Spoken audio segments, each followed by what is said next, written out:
No fim da tarde desta quinta-feira, o juiz Sérgio Moro decretou a prisão do ex-presidente Lula. O juiz Sérgio Moro acaba de ordenar a prisão do ex-presidente Lula.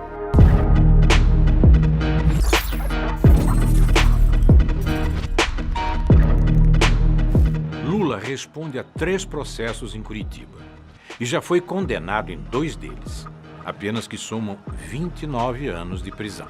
As condenações se referem ao triplex do Guarujá e à reforma do sítio de Atibaia. Todos esses casos são da famosa 13ª Vara Federal de Curitiba e passaram pelas mãos do ex-juiz Sérgio Moro. Essa é a história que saiu nos jornais e que você já conhece, que todo mundo conhece. Agora é hora de conhecer todos os fatos por detrás da história. Os bastidores do processo que tirou das eleições o primeiro colocado nas pesquisas para presidente de 2018.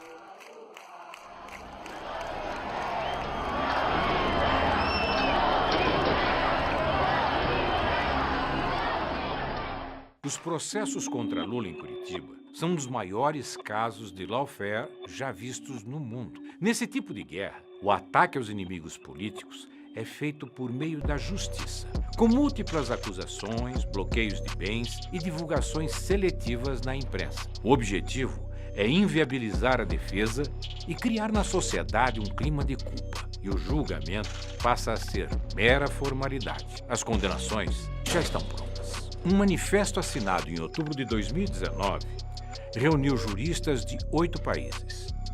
A lista inclui pessoas do calibre de Susan Ackerman, maior especialista em combate à corrupção do mundo. Eles foram unânimes ao afirmar que Moro não só conduziu o processo de forma parcial, como comandou a acusação. Essa manobra vinha sendo denunciada pela defesa de Lula desde 2016. A ONU já concedeu 2 liminares favoráveis ao ex-presidente. Enquanto Moro e sua turma diziam que a perseguição a Lula não passava de uma teoria da conspiração, explodiu como uma bomba o escândalo da Vaza Jato. Nas trocas de mensagens, estão provas de que Moro e procuradores de Curitiba viam Lula como um adversário. Estavam dispostos a tudo para prendê-lo. Mas a Lava Jato agora passa a ser alvo de críticas e até de investigações por possíveis irregularidades. 58% acham que a conduta de Sérgio Moro é inadequada. 59% dos entrevistados acreditam que, se comprovadas as irregularidades, eventuais decisões de Sérgio Moro devem ser revistas. Há 2 anos, o STF tem nas mãos um pedido da defesa de Lula para julgar a conduta de Sérgio Moro. E não há motivos para que esse pedido ainda não tenha sido analisado. O que está em pauta é a suspeição de Moro, que é a simples suspeita de que um juiz possa ter favorecido um dos lados. A defesa do ex-presidente vem insistindo para que o julgamento do mérito seja retomado e espera que o habeas corpus volte à pauta do STF em breve. Quais são, afinal, as provas de que Moro é suspeito? Prova 1. A condução coercitiva ilegal de Lula. No dia 4 de março de 2016, Moro determinou que Lula fosse detido e levado para depor por mais de 3 horas em uma sala da Polícia Federal no aeroporto de Congonhas, em São Paulo. O cerco à casa de Lula aconteceu antes das 6 horas da manhã, já com ampla cobertura da imprensa. A mobilização dos repórteres havia sido previamente articulada por Curitiba. Um jornalista chegou a insinuar de madrugada em suas redes sociais que a operação aconteceria. A ação contra Lula foi tão abusiva que 2 anos depois, o STF proibiu a condução coercitiva para a realização de interrogatórios. Hoje, é ilegal levar uma pessoa a depor com força policial antes de intimá-la. Prova 2. Grampo ilegal. Nesta quarta-feira, a crise política atingiu o ponto mais alto. Alô? Alô? Lula, deixa eu te falar Fala, uma querida. coisa. Ah. Seguinte, eu tô mandando o Bessias junto com o papel pra gente ter ele e só usa em caso de necessidade, que é o termo de posse. O ex-juiz fez um vazamento seletivo. Essa revelação só foi feita mais de 3 anos depois pela Folha de São Paulo. Segundo a reportagem, Moro não quis tornar público que Lula disse a diferentes interlocutores que relutou em aceitar o convite de Dilma para ser ministro e que estava empenhado em buscar uma reaproximação com Temer e o MDB. Os diálogos colocaram em xeque a hipótese defendida por Moro de que Lula queria ser ministro para obter foro privilegiado. Moro cometeu outras irregularidades no episódio.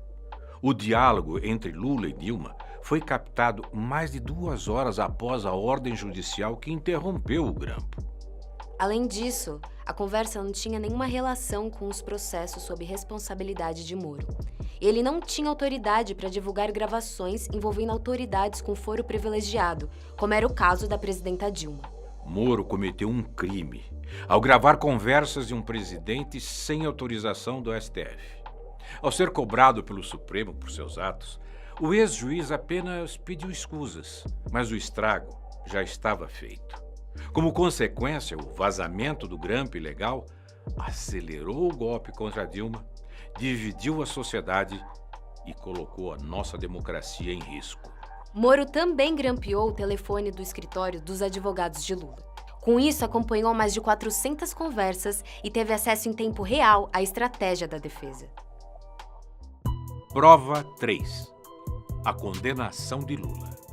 Deltan Dallagnol, coordenador da investigação na Lava Jato de Curitiba, revelou a outros procuradores que duvidava das provas entregues a Moro contra o ex-presidente.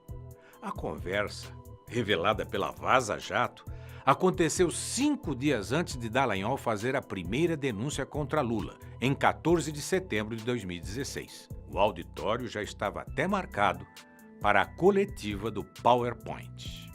Falarão que estamos acusando com base em notícia de jornal, indícios frágeis. Então é um item que é bom que esteja bem amarrado. Fora esse item, até agora eu tenho receio da ligação entre Petrobras, o enriquecimento, e depois que me falaram, estou com receio da história do apartamento. São pontos em que temos que ter as respostas ajustadas e na ponta da língua.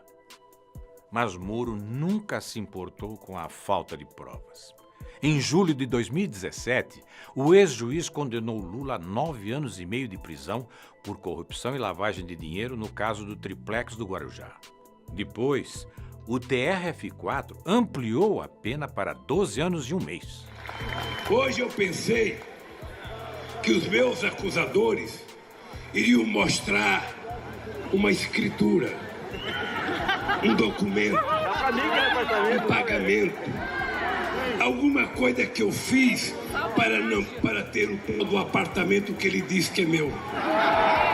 Veja, porque eu esperava que depois de 2 anos de massacre, eu chegasse lá e tivesse um documento dizendo: o Lula comprou o apartamento, o Lula reformou o apartamento, o Lula pagou tanto pelo apartamento, a escritura está aqui registrada em cartório, o apartamento é dele, o Lula já dormiu no apartamento, já morou, nada. Pior ainda é a condenação no caso do sítio. A juíza Gabriela Hart, que substituiu Moro quando ele virou ministro de Bolsonaro, condenou Lula a 12 anos e 11 meses. Apesar de ser um caso completamente diferente, a sentença tinha trechos inteiros copiados e colados da condenação anterior feita por Moro. Mais tarde, essa pena foi ampliada pelo TRF4 para 17 anos. Em ambos os processos, as sentenças apresentavam graves falhas. Não determinavam o que Lula teria feito em favor das construtoras que justificasse o alegado recebimento de um apartamento no Guarujá ou a reforma de um sítio em Atibaia que nunca pertenceu a Lula. Moro diz apenas que Lula praticou atos indeterminados que teriam beneficiado as empreiteiras durante seus 2 mandatos como presidente. Não importava o que Lula apresentasse como evidência de sua inocência. Os processos eram meras formalidades em Curitiba e as condenações já estavam pré-definidas, sempre com o objetivo de manchar a reputação de Lula e tirá-lo da vida política. Prova disso é que Lula foi absolvido na Justiça de Brasília da acusação de ter feito parte de uma organização criminosa na Petrobras. O ex-procurador-geral da República, Rodrigo Janot, diz em seu livro que Lula era objeto de desejo da Lava Jato e revela que foi pressionado por Deltan Dallagnol a acelerar o processo do PowerPoint para justificar as demais condenações contra o ex-presidente em Curitiba. Com a absolvição de Lula nesse processo, há um entendimento de que caem por terra todas as outras acusações que pesam contra o ex-presidente nos processos iniciados por Moro. Prova 4. Abuso de autoridade. No dia 8 de julho de 2018, o desembargador Rogério Favretto, do TRF4, determinou a soltura imediata de Lula. Gebran Neto, outro desembargador, suspendeu a decisão do colega, embora só tivesse jurisdição sobre o caso no dia seguinte, ao fim do plantão judicial. Moro, que estava de férias, atropelou todo e qualquer rito jurídico para evitar a liberdade de Lula. Enquanto se debatia qual desembargador tinha razão, Moro, um juiz de primeira instância, determinou que a PF de Curitiba não soltasse Lula. A ordem foi acatada pelo delegado da Polícia Federal, Maurício Valeixo, o mesmo que depois se tornou braço direito de Moro no governo Bolsonaro. Favretto reiterou a soltura imediata de Lula, mas o presidente do TRF4, Thompson Flores, entrou na disputa e manteve Lula preso. Moro teve que dar explicações ao Conselho Nacional de Justiça sobre a sua atuação no episódio. E essa não foi a única vez que o então juiz passou dos limites. Diversas vezes, durante as audiências em Curitiba, ele tentou intimidar os advogados de defesa de Lula. Como a gente fez lá brincando lá no ringue com o Lula, né? Na audiência, na oralidade, tem toda mais uma dinâmica, como a gente fazia no âmbito da Lava Jato. Tem perguntas novas para testemunha ou nós estamos aqui só perdendo tempo novamente? Vossa Excelência, acho que sempre que a defesa fala é a perda de tempo, esse é o problema. Perguntas novas, doutor? Os juízes não tem tempo para ficar perdendo aqui. Fica o protesto aqui de novo, Excelência. Doutor, está sendo inconveniente. A opinião da testemunha. A defesa não é inconveniente na medida que nós estamos no exercício. Já foi indeferida a sua questão. Mas eu sei, mas você não já pode... Já foi indeferida a sua questão, doutor. Você não pode caçar a palavra da defesa. Posso, doutor? Não pode, porque nós estamos colocando uma questão muito importante, relevante. O ilustre procurador da República está pedindo a opinião da testemunha. E ele doutor, não pode pedir a opinião da testemunha. Já foi indeferida a sua questão. Já está registrada e o senhor respeite o juízo. Prova 5. O adiamento do interrogatório de Lula para impedi-lo de se manifestar publicamente. Em 15 de agosto de 2018, Moro adiou o interrogatório de Lula e de mais 12 réus no caso do sítio de Atibaia para depois das eleições. Qual era o medo de Moro? Que o depoimento beneficiasse Lula na campanha eleitoral. O medo do ex-presidente falar era tanto que a Justiça negou um pedido da Folha de São Paulo para entrevistar Lula na sede da Polícia Federal em Curitiba. E Deltan Dallagnol comemorou. Carlos, o Fux deu uma liminar suspendendo a decisão do Lewandowski que autorizava a entrevista, dizendo que vai ter que esperar a decisão do plenário. Agora não vamos alardear isso aí, não vamos falar para ninguém, vamos ficar quieto para evitar a divulgação o quanto for possível, porque quanto antes divulgar isso, antes vai ter recurso do outro lado, antes isso aí vai para plenário. Então, quanto assim, o pessoal pediu para a gente não comentar aí publicamente e deixar que a notícia surja por outros canais para evitar precipitar recurso de quem tem uma posição contrária à nossa. Mas a notícia é boa para terminar bem a semana, depois de tantas coisas ruins, e começar bem o final de semana. Abraços, falou. A Vaza Jato mostrou que Lula e o PT eram vistos como inimigos pela força-tarefa em Curitiba. Em uma troca de mensagens entre Dallagnol e uma amiga, fica claro que o objetivo principal era impedir o retorno do PT à presidência. Ando muito preocupada com uma possível volta do PT, mas tenho rezado muito para Deus iluminar nossa população para que um milagre nos salve. Valeu, Carol. Reza sim. Precisamos como país. Prova 6. o vazamento estratégico da delação de Palocci. A cartada final de Moro para eleger Bolsonaro presidente da República foi dada em 1º de outubro de 2018. 6 dias antes das eleições presidenciais, o ex-juiz tornou pública a delação premiada de Antônio Palocci. A delação já havia sido rejeitada pelo Ministério Público por falta de provas e estava nas mãos de Moro havia pelo menos 3 meses. A manobra de Moro teve amplo espaço na mídia. E só 2 anos depois, o STF anulou a delação de Palocci. Verifique-se que o acordo foi juntado aos autos da ação penal cerca de 3 meses após a decisão judicial que o homologara. Essa demora parece ter sido cuidadosamente planejada pelo magistrado para gerar um verdadeiro fato político na semana que antecedia o primeiro turno das eleições presidenciais de 2018. Era o impulso final que faltava para garantir a vitória do ex-capitão nas eleições presidenciais. Bolsonaro chegou a parabenizar Moro pela atitude. Ele estava cumprindo uma sua missão. Se essa missão dele não fosse bem cumprida, eu também não estaria aqui. Então, em parte,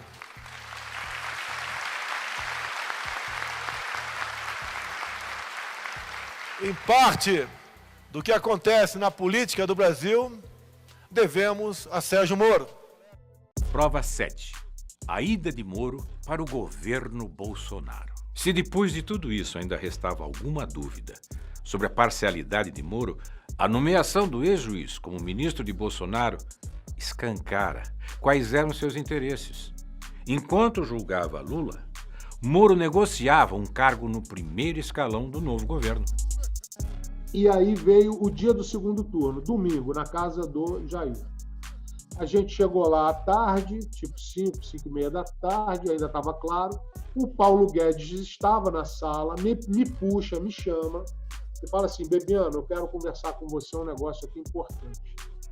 E foi a primeira vez que o Paulo Guedes mencionou que estava conversando com o Sérgio Moro.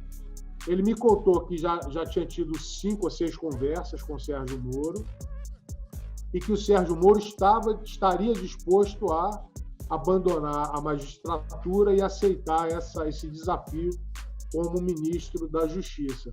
A vitória de Bolsonaro foi comemorada por Rosângela, a mulher do ex-juiz. Ela postou um vídeo em sua conta no Facebook com uma montagem do Cristo Redentor ao lado do número 17 do ex-capitão e a frase: "Estamos juntos, Brasil". Sérgio Moro saiu do governo em abril de 2020. Em novembro, tornou-se sócio-diretor da Álvares & Marshall. A empresa tem entre seus funcionários ex-agentes de departamentos de inteligência dos Estados Unidos, como o FBI e a NSA.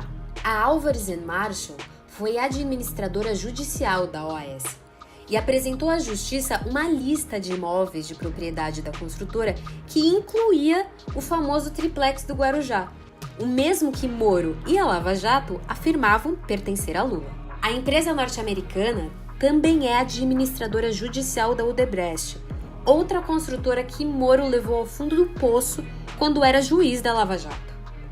A Álvares & Marshall revelou ao UOL que já teria faturado 17 milhões de reais com a crise da construtora brasileira.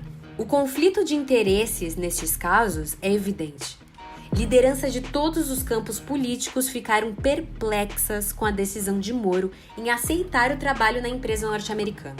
Diante da repercussão extremamente negativa, o Tribunal de Ética da OAB São Paulo notificou Moro sobre a proibição dele exercer a advocacia junto aos clientes da Álvares & Marshall.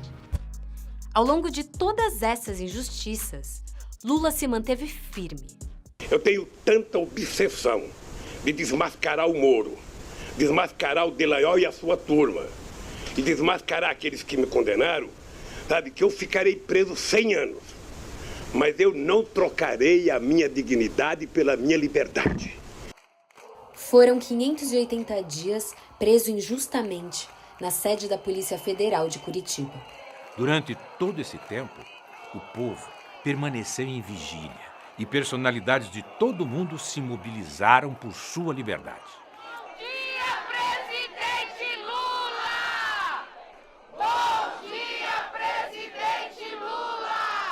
Essa situação não é apenas uma injustiça contra Lula. Ela é um atentado contra o Estado democrático de direito. É por isso que a anulação dos processos contra Lula significa a liberdade plena do ex-presidente, a recuperação dos seus direitos políticos e a libertação do Brasil, dos brasileiros e brasileiras. Lula livre é o povo livre. Anula STF. Anula STF. Anula STF. Anula STF.